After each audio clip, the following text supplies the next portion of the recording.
Okay, let's move on to speaking part 2. Describe an advertisement that you don't like. Yes.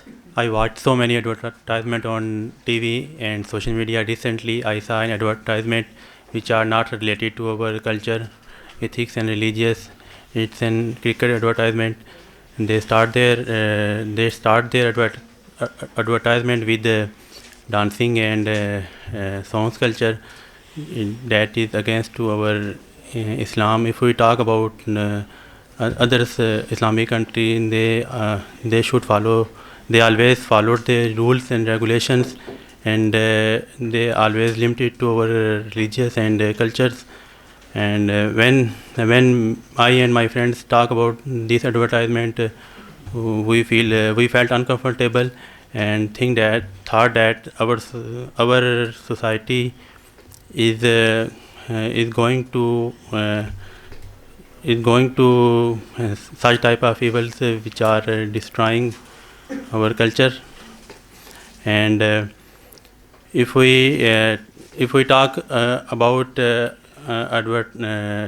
type of things, Okay, thank you so much. Just try to speak a little more clearly and energetically and fluently, and try to cover the topic. For example, when did you see the topic, the advertisement, what the ad is about, where you saw it, why you didn't like it. So if you speak according to the topic, then you are less likely to go beyond the topic. Okay.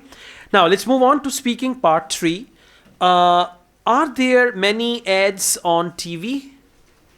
Yes, nowadays TV showed so many ads.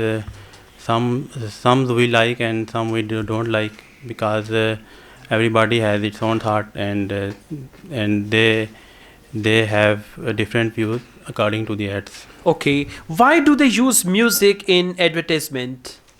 Why didn't they? Why did not? Why do they use music? Or why do advertisers use music in their ads? Because they thought that music feel the people charm and happy, and they make they are inspiring when music is in the advertisement. Okay, you'll have to work very hard with your grammar. Your sentence structure's got a lot of issues, so try to brush up those 5 tenses which I mentioned and practice helping verb, modal verbs and all that. Okay, modal verb is like can, could, should, may, might.